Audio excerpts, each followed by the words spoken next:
Olá! Na aula de hoje serão tratadas as novas tecnologias e tendências para a arquitetura de computadores.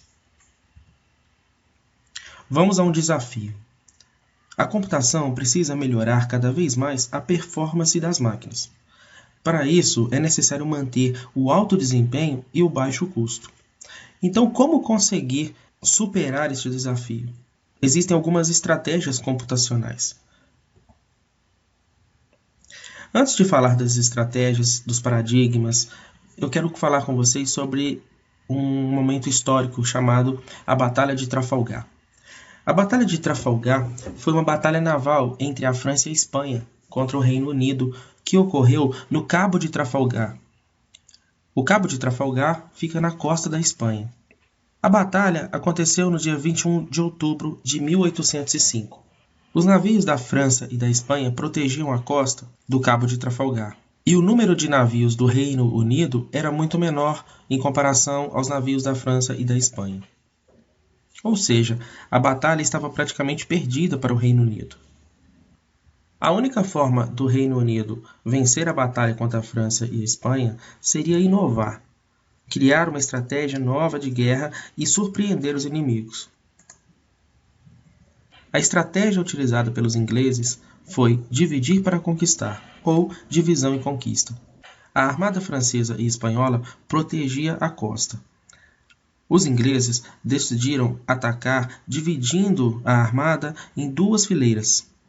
Tal estratégia surpreendeu os inimigos, pois ficava difícil saber a quantidade exata de navios que a armada inglesa possuía durante o ataque.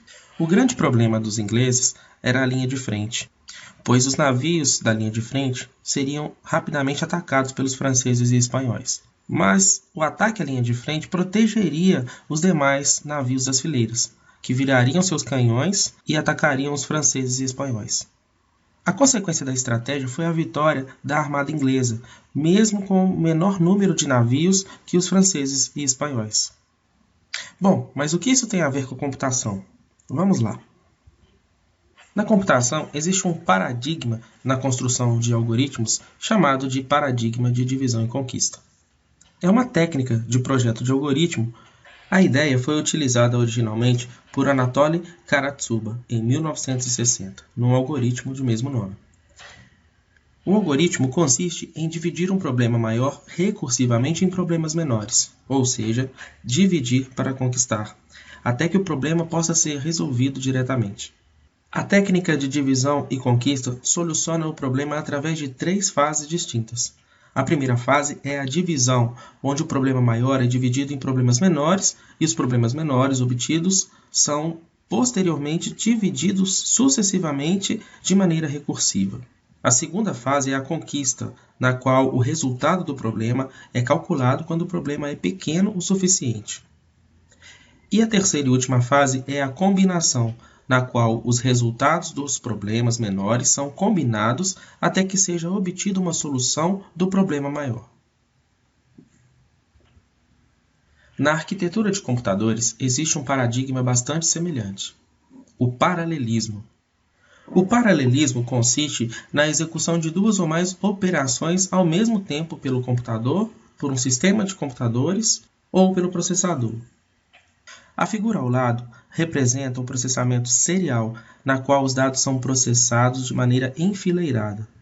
A alternativa é usar o paralelismo, onde os dados são fragmentados de alguma forma e processados separadamente, dividindo-se as tarefas, para depois unir os resultados e obter o resultado final, que é a conquista.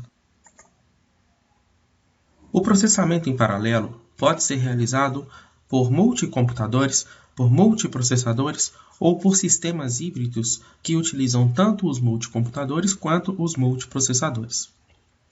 Multicomputadores são sistemas com memórias distribuídas em vários computadores, portanto são sistemas muito fáceis de construir, mas são difíceis de programar.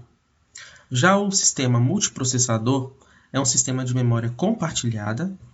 É muito mais difícil de se construir, mas é muito mais fácil de se programar. Vejamos agora os sistemas híbridos. Nos sistemas híbridos, falamos em multiprocessador simétrico, SMP, ou Symmetric Multiprocessor. Nesse sistema, todos os processadores têm acesso a todos os módulos de memória e aos periféricos de entrada e saída. O paralelismo pode ocorrer no nível de processos e de programas. Neste modelo, várias tarefas independentes são executadas ou uma única tarefa é dividida em vários processos paralelos. Para várias tarefas independentes, temos como exemplo computadores com vários processadores rodando várias aplicações para bancos de servidores web. No caso de uma única tarefa dividida em vários processadores paralelos, temos como exemplo vários computadores rodando o mesmo jogo. Outro modelo utilizado é o paralelismo no nível de instruções, ou ILP, Instruction Level Parallelism. Este modelo é explorado dentro das instruções individuais e temos como exemplo superescalar, superpipeline, cluster, virtualização, cloud computer e VLIW, ou Very Long Instruction Word. Vamos ver cada um deles. No modelo superescalar, os computadores possuem recursos duplicados. Nele, são realizadas múltiplas instruções ao mesmo tempo, concorrentemente. Essas múltiplas unidades são independentes, ou seja, trabalham independentemente umas das outras. Elas devem estar sempre ocupadas e são despachados mais de uma instrução por ciclo de clock. No superescalar, é reduzido então o número de ciclos por instrução. O modelo pipeline, traduzindo, seria algo como canalizado ou enfileirado, permite que o processador realize a busca de uma ou mais instruções além da próxima a ser executada. As instruções são enfileiradas na memória, dentro do processador, e ficam aguardando o momento de serem executadas. Cada instrução só pode começar quando a outra terminar. Assim, nós temos o modelo de super pipeline, ou super canalizado. O sistema é bem semelhante com o pipeline, exceto pelo fato de que os estágios são divididos em subestágios. Assim, o super pipeline reduz bastante o tempo do ciclo. O próximo modelo é o modelo de cluster, ou grupo. Nada mais que um grupo de computadores que trabalham juntos. Cada computador nesse sistema é conhecido como um nó do cluster. Como já foi discutido, o grande problema deste sistema é a dificuldade de se programar em múltiplos computadores. Outra possibilidade é a virtualização. Na virtualização, vários sistemas operacionais trabalham em paralelo. Estes sistemas operacionais executam vários programas. Cada sistema operacional roda em um processador virtual ou máquina virtual. A implementação da virtualização pode ser feita via hardware ou software. A cloud computing, ou computação em nuvem, simplesmente é a oferta de capacidade de armazenamento e processamento pela internet como um serviço. Como exemplo de cloud computing, podemos citar os sistemas de armazenamento remoto, como Google Drive, Dropbox, etc. Já em processamento remoto, podemos pensar em sistemas bastante sutis, como, por exemplo, os sistemas de reconhecimento facial das redes sociais, como Facebook. O reconhecimento facial é feito pelos servidores da rede, não pelo seu computador de acesso. Portanto, é um sistema de processamento remoto ou processamento pela internet. O último modelo que veremos é o VLIW, ou Very Long Instruction Word. Este modelo executa instruções bem longas.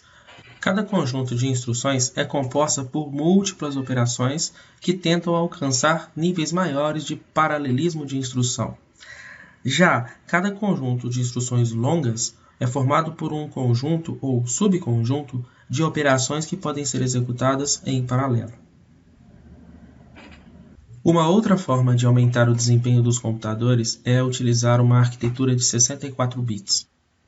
Em uma arquitetura de 64 bits, tanto o sistema operacional quanto os aplicativos devem dar suporte ao processamento de 64 bits.